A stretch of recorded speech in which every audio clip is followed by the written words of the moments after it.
क्या बीजेपी ने क्या कार्रवाई की कि मुख्यमंत्री आवास को गंगा जल से धुलवाया आपने? क्या आप एक मुख्यमंत्री आवास को गंगा जल से धुलवाएंगे? क्या कार्रवाई की आप बताइए मुझे। अब देखिए, अगर आपके पास जवाब है इसका क्या? नहीं, मैं कैसे जवाब दूंगा? मैं तो आप प्रसाद मौर्य आएंगे, उनसे पूछूंगा। लेकिन एक सवाल, आपने बोला पीडीए भगवान है, तो क्या सिर्फ पीडीए ही आपका भगवान है, बाकी नहीं? ये एक सवाल उठेगा। आप फिर हिंदुस्तान को नहीं समझ रहे, भारत को नहीं समझ रहे हो। अरे भाई, मंडे को कौन से भगवान है बताइए आप?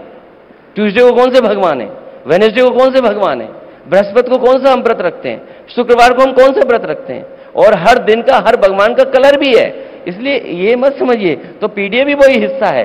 और अगर वेदांता आप पढ़ोगे, जी हम में आप में सब में भगवान है। क्या हम में आप में भगवान नहीं है? आप में भगवान नहीं है? अब मुझे तो पता नहीं है। लो, भगवान को मानता हूं, सनातन की बात मत करिए। अगर आप सनातन की भी बात करता हूं, अगर ये बात नहीं, लेकिन मैं तो मानता हूं कि जिसके अगर ये बात आप नहीं समझ पा रहे हो कि आप में भगवान हम में भगवान। इंटरव्यू में आपका ले रहा हूं, आपने मेरा लेना शुरू कर दिया। नहीं, मैं थोड़ी देर तो सोच रहा था कि मैं चलो मैं आपसे उलझूं नहीं, आपकी जो मैं है उसी में मैं हो जाऊं, लेकिन मैं क्या करूं, मेरी भी मजबूरी है। लेकिन अखिलेश जी, दिल्ली का रास्ता कहते हैं उत्तर प्रदेश से जाता है, और उत्तर प्रदेश में इंडिया अलायंस है। सीटों का क्या हो रहा है? मायावती जी आपसे नाराज हैं, उन्होंने तो वो अब कांग्रेस उनसे पीछे से हाथ मिलाने की कोशिश कर रही है, क्या होगा अब? देखिए, कोई नाराज नहीं है, और अभी आरएलडी के साथ हमारा गठबंधन हुआ है। बहुत अच्छी बातचीत के साथ हम लोगों ने तय कर लिया है कि 7 सीटों पर हम आपस में बैठ कर के कौन कहां लड़ेगा वो फैसला हो गया। इसी तरह बहुत जल्दी आप देखेंगे कांग्रेस पार्टी के साथ भी बातचीत होगी, और हमारा जीत का है, सीट का सवाल नहीं है। जो जीतेगा वो लड़ेगा चुनाव। ये हमारा समझदारी का गठबंधन है। हम समझदारी के साथ जीत कौन रहा है उस पर फैसला लेंगे।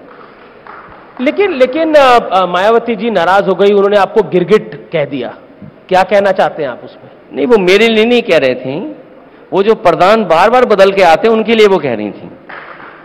और मैंने उनसे कहा, और उनके बारे में फिर मैं कोट करता हूं आपको, कि पूरे समाजवादी लोग 2019 में उन्हें प्रधानमंत्री बनाना चाहते थे।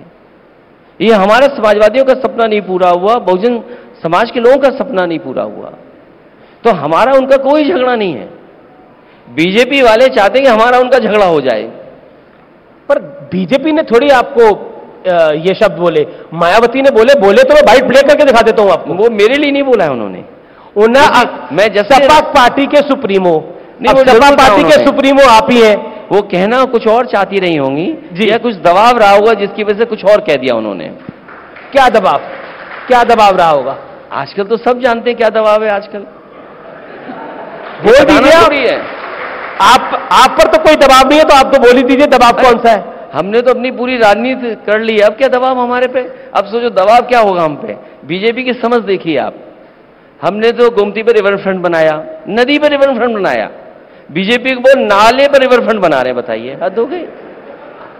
कोई नाले पर रिवर फ्रंट बनाता है? लेकिन और हमने गुजरात से अच्छा बनाया। मैं आज भी आपसे दावा करता हूं, गुजरात में 25 साबरमती से अच्छा रिवर फ्रंट अगर किसी ने बनाया तो वो समाजवादी पार्टी ने बनाया, समाजवादी सरकार में ने बनाया। नहीं, चलिए रिवर फ्रंट आपने शानदार बनाया, लेकिन 25 साल से लगातार बीजेपी की गुजरात में सरकार है, और इस बार तो 150 सीटों वाली सरकार आई है। ये हमारी पार्टी नहीं है, इसलिए हम आपकी पार्टी नहीं है, कांग्रेस है उधर। और यहां पर कैसे सरकार बनी है? जो लोग सुबह से शाम तक कहते हैं चल सन्यासी मंदिर में, गले मिल ले उससे। अगली लाइन नहीं मैं बोल सकता हूं, आप सोचो, अगर किसी को गाना याद हो तो बताएं। चल सन्यासी मंदिर में, उसकी लाइन अगली क्या है? सोचो आप, उन्हें गले मिला रहे हैं। ये राजनीति है। इन्होंने भगवान के बारे में क्या क्या नहीं कहा, उन्हें अपने साथ ला करके बैठाए हो आप। इसलिए पीडीए ही जिताएगा। और नीतीश कुमार ने एक बात बोली कि अगर कांग्रेस जल्दी सीटों का बंटवारा नहीं करेगी तो मामला गड़बड़। ओवरलोड डंपर जब्त, राष्ट्रीय चंबल अभ्यारण्य विभाग की कार्रवाई। भोगिका तिराहे के पास पकड़ा गया डंपर। इंदौर में रामलला को भेंट की जाएगी। आदिवासियों के हाथों से बना तीर कमान को लेकर अयोध्या रवाना हुए वनवासी सामाजिक कार्यकर्ता। कर देगी। लेकिन संयोजक की घोषणा क्यों नहीं हो पा रही? वो कोई बहुत बड़ा सवाल नहीं है। देश का प्रधानमंत्री कौन बनेगा ये कोई बहुत बड़ा सवाल नहीं है।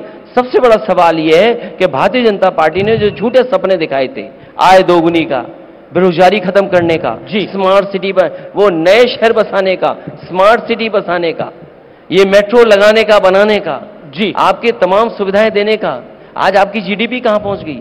आप अर्थव्यवस्था में कहां पहुंच गए? आपका कोई निवेश नहीं आ रहा, बैंकें डुबा दिया आपने। ये तमाम सवाल हैं जिसका जवाब भारतीय जनता पार्टी के पास नहीं है। अब मैं आपको कुछ तस्वीरें दिखाऊंगा इस सवाल के बाद, ये मेरा आखिरी सवाल है, उसके बाद 3 तस्वीरें दिखाऊंगा। बीजेपी का कैंडिडेट प्रधानमंत्री नरेंद्र मोदी है और बीजेपी कहती है परखा हुआ है, खरा है। आपको नहीं लगता कांग्रेस और इंडिया अलायंस का कैंडिडेट ना होना नुकसानदायक होगा? पब्लिक किसके लिए वोट करेगी? पूर्व में भी बिना प्रत्याशी घोषित किए हुए प्रधानमंत्री वो बने। दौर और था, पर वो दौर और था। कोई बात नहीं, दौर कोई और भी हो, लेकिन राजनीति तो वही है। हमारे पास चॉइस है। और अगर परफॉर्मेंस देखेंगे, उदाहरण के लिए आप बताइए जी, क्या अग्निवीर जैसी व्यवस्था देश को सुरक्षित करेगी? और अग्निवीर व्यवस्था इसलिए लागू की गई क्योंकि गांव के पिछड़े, दलित, इनके नौजवान भर्ती हो जाते थे फौज में, उनका घर परिवार की स्थिति बेहतर हो जाती थी। ये बीजेपी ने सर्वे कराया और उन्हें महसूस हो गया कि इससे आर्थिक स्थिति गांव के लोगों की बेहतर हो रही है, इसलिए उन्हें जो पक्की नौकरी वाली व्यवस्था उसको खत्म कर दिया। क्या अग्निवीर हम स्वीकार करेंगे? जी, कोई देश का नौजवान अग्निवीर को स्वीकार नहीं करता। मैं आपको तस्वीरें दिखाने वाला हूं। पहली तस्वीर है अयोध्या की, और वो तस्वीर कौन सी है? 1992 की और 2024 की। क्या कहना चाहते हैं इन 2 तस्वीरों को देख के?